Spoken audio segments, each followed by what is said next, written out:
All right, it is Tuesday, the 27th of July, 2021, and it's time for Season 2, Episode 3 of Gold Coast After Dark with me, your pal, BP. Hey, um, got to address something here right off the bat. I know I said I wouldn't talk a lot during these things. I try not to. I want to move it along because I want to make it more like a book reading experience.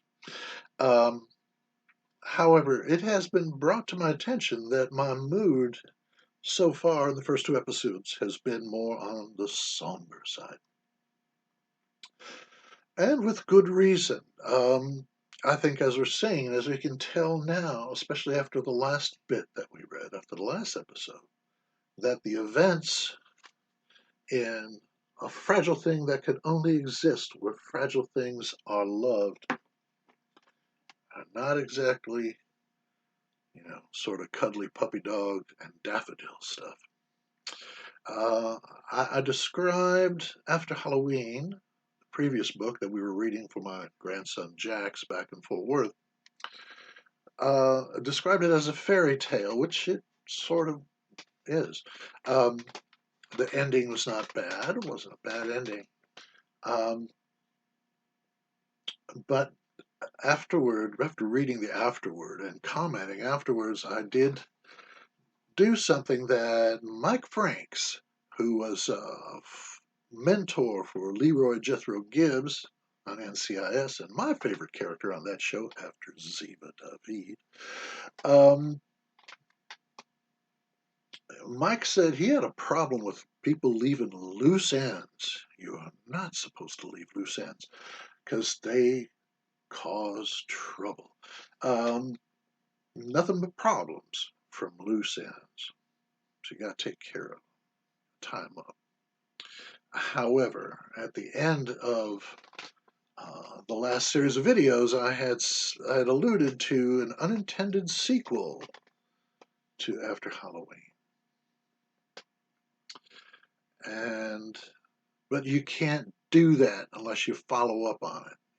Sorry, I know people do all the time, but you can't. As my grandfather Fay would say, and I quoted him earlier, and it applies here. Some things just aren't done, and that's one of them. You don't do that. Okay, but again, like I said, they're not. It's not all sunshine sometimes in fairy tales. Old timers will remember that many of the fairy tales, especially from the Brothers Grimm, are not like Walt Disney fairy tales with big-eyed little chillins and you know comical and lovable talking animals, and perhaps a happening soundtrack from Elton John or even Randy Newman.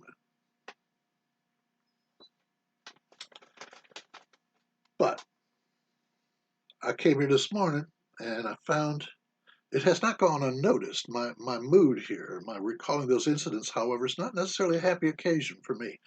But I can't let that get in the way, and apparently it has been, for which I apologize. The reason I know this is brought to my attention.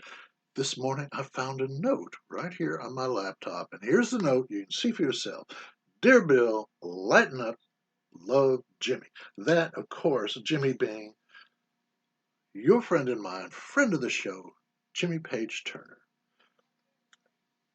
who only has everyone's best interests at heart. So if it gets to Jimmy, then I know for a fact that maybe I've taken things a little too far. So we're going to try to lighten up. But I'm sorry, this story, these what we're relating here, is does not have comical interludes in it. Again, it's part of a fairy tale, and not all fairy tales are happy. But I'll see what I can do. Maybe I'll use complicated hand gestures or maybe facial expressions. Or maybe I'll change the tone of my voice from time to time. But there's only so much you can do. So, we're going to pick up That's 5 minutes I just spent trying to do that. I do apologize, but we're going to get after it now. A fragile thing can only exist. Fragile things are loved, and we know it's time to start because there is our old friend, Mr. Three of Spades, telling us it's time to get after it. Now, one of those quirky moves that nature makes from time to time, the following morning was sunny and somewhat warmer, the sky a robin's egg blue, with cottony tufts of cloud being pushed along by a northerly wind. Does that sound nice? I reached the crest of Boogie's Hill at 10:30. Now, from 11 until about 1:30, and I took half hour off for lunch between 12 and 12:30. I was at the oak tree, and once again, I was rewarded with a single oak leaf for my efforts. It is a tough crowd in that forest, but to be fair, you got to consider the circumstances, okay? Now, later, upstairs in my studio slash study slash office slash storage space that evening, in other words, right here where we are right now, the blinds were pulled all the way up, and a stick of Nag Champa incense smoldered behind a brown statue of the Buddha. The yellow flames of two votive candles, one on either side, burned straight and true. There was much to think about. What was going to happen with the forest? How much more would be cut down before they were finished? Would I lose access to Boogie's Hill? Would I be able to continue to honor the commitment I'd made? Would my equally mysterious breathing difficulties continue? Would they get worse? Would they level off? Perhaps disappear as suddenly as they had appeared? And if things didn't improve, how long before I could no longer play the flute or ride my bike? And why not go a step further? Would I even make it through the year? Which I thought was a legitimate concern as the days went on. Finally, would this year see a return visit by the twinkly-eyed saxophonist? Now that's 9 questions right there, which by no means covered all of my concerns, and none of which I had an answer for. I replenished the incense and replaced the votive candles 3 times, but if the night sky had any suggestions, it kept them to itself. Now the days rolled by until April was just around the corner. I set a goal of making it out to the oak tree 4 days a week, one way or another.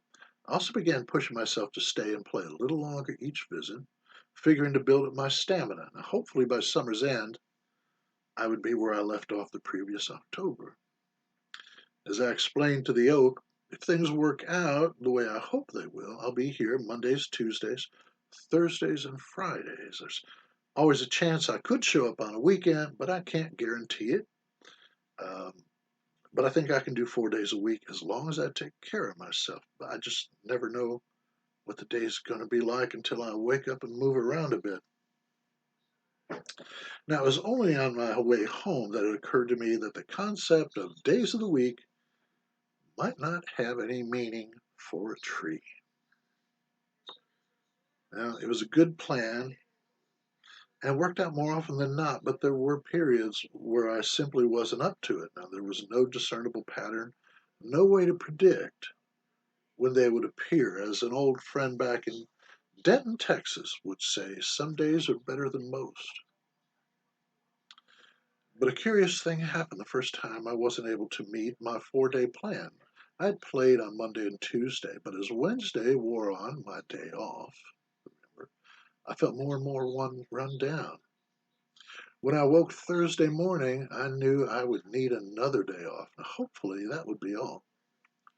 Friday morning, I was up before dawn, felt fine. After a shower, made a cup of tea, had some toast, switched on my laptop, and as the tea steeped across the living room, pulled back the curtains to the windows that looked out on the back garden, and at least a dozen crows looked back at me. They were on the picnic table and on the roof of the shed, silent and still, just like the crows in Alfred Hitchcock's The Birds. "Hey, fellas, what's shaking?" We stared at each other for a few seconds before the penny dropped. Uh, Tell the oak I'm feeling much better today, and I'll be there at the usual time. With that, the crows rose as one, flew off in the direction of the A20, Boogie's Hill, forest, and the oak tree. It wouldn't be the last time I would have such visitors.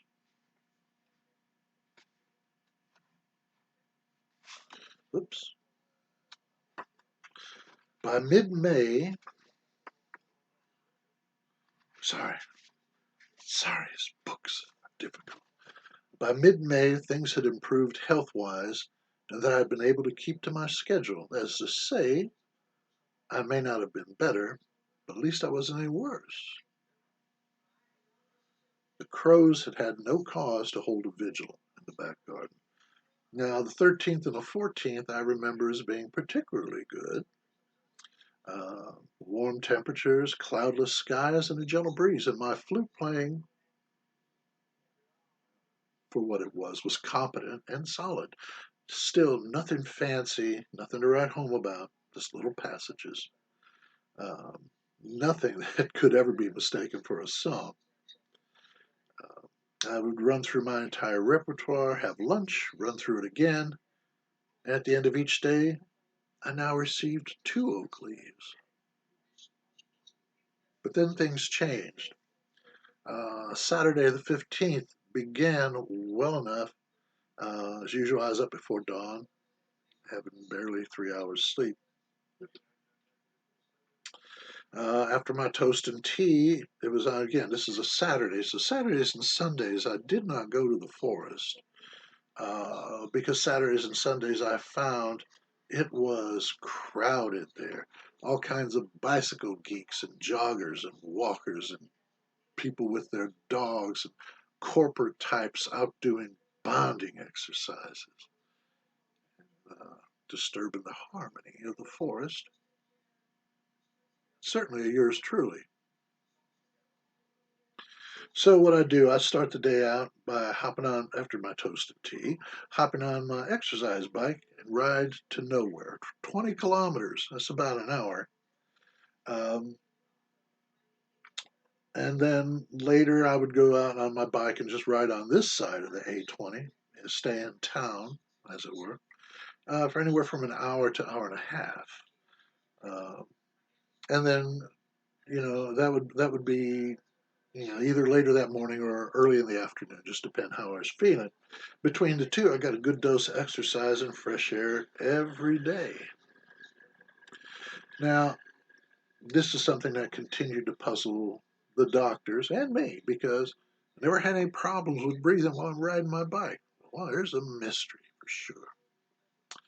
But, even so, what would happen by the time I got home, I might be worn out afterwards. Uh, but at no point was I ever gasping for breath. So on this Saturday, I'd gone for the day's second ride shortly before noon. I crammed it all in the morning. As expected, once I'd returned home, sat down with a cup of tea. Wasn't long, for I felt like crawling into bed with a good book to take a nap. Now, it was pushing 8 o'clock when I rejoined the land of the living, having had nearly 6 hours of sleep, normally guaranteed. I would be up all night, but this time I felt drained. I didn't feel like going back to sleep, but I had no interest in getting out of bed. Instead, I stayed put and read until sometime after midnight. At that point, I was both hungry and thirsty, so I spent the deep watches of the night drinking tea, snacking, writing email to friends here and back home in America. By 10 a.m. Sunday, I was exhausted and back in bed. At noon, I was awake and once more felt drained. Now, this went on for the next 2 days. I wasn't good for anything or anybody.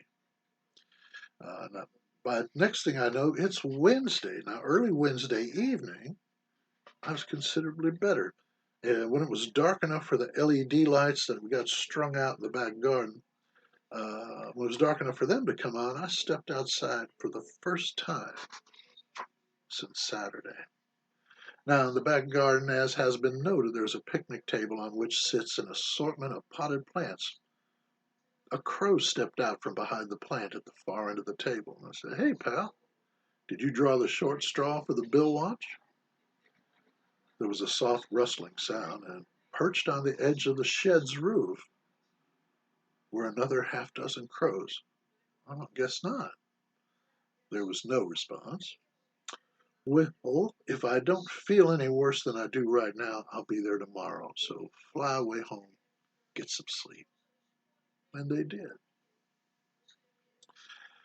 The following morning, while I didn't feel any better, I didn't feel any worse. Accordingly, I was at the oak tree at 11 o'clock on the dot. Now, it took less than a minute to realize I wasn't up to playing. There simply wasn't enough air coming out for well-rounded tones. The notes trailed off or sputtered. Frustration and embarrassment jostled for equal time. After too many apologies for comfort, I took an early break. The restorative powers of a good cup of tea have been sung by generation after generation by unquestionable authorities, from Ray Davies of the Kinks to my Grandma Meg. However, it appeared I was going to need more than tea. "I'm sorry," I said. "Maybe I came back too soon. You deserve better. I'll try again tomorrow." 2 leaves tumbled lazily onto the saucer. "Well, thank you kindly." Weak and somewhat wobbly, I thought it best if I walked my bike for a bit. If need be, I would walk it all the way home. It wouldn't take too long, maybe 45 minutes. The shortest, most direct route would be to go by the way of a small lake, the small lake. Uh, I'd been shown the previous year by our twinkly-eyed saxophonist pal, on the day that I agreed to return to the oak tree as often as I could, from March 1st to October 31st inclusive, and play the flute. At the lake, I was pleased to see that the bench was still there. Remember, that was just a tree cut in half. I was even more pleased that I had the bench and lake to myself, for there wasn't another soul in sight, and I would sit, finish my tea and digestives, and think a bit. The blue of the sky and a few lingering clouds were reflected on the surface of the lake. I couldn't hear them, but I could see ducks, geese, and once again a single heron, and a lonely common grebe, a bird of which I had, in my experience, had not encountered. He's paddling slowly back and forth along the edge of the reeds that line the shore. Now, having cut short my session at the oak tree, there was no hurry to return home. I could stay and rest up for 2 hours, if need be, and it was tempting. My deepest thinking had always taken place on the subconscious level, my conscious mind blank, and at such times I was oblivious to all else. Having finished my tea and digestive, I looked out across the lake and began to drift. There's no way to come up with reliable figures, but reaching back as far as I can remember, I have spent part of every day of my life on the drift, so to speak. It may add up to several months, maybe even a year or two. There is no way of knowing. It could be decades. Now, people always ask at such times, "Well, what are you thinking about?" I always tell them, "Nothing." "You look like you were." "I wasn't thinking about anything." How can you not think about anything? Well, by not thinking, it's easy once you get the hang of it. Is it like meditation? I can't do that. Well, that's too bad.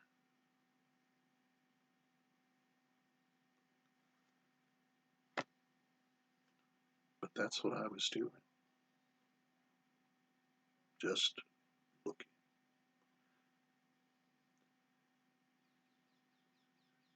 There he is. Mr. Jack of Hearts. So we know it's time to stop. All right. We're just about to hit the 20-minute mark. So we're going to shut it down and it'll be back with Season 2, Episode 4 of Gold Coast After Dark another time. All right. Thanks for stopping by. See ya.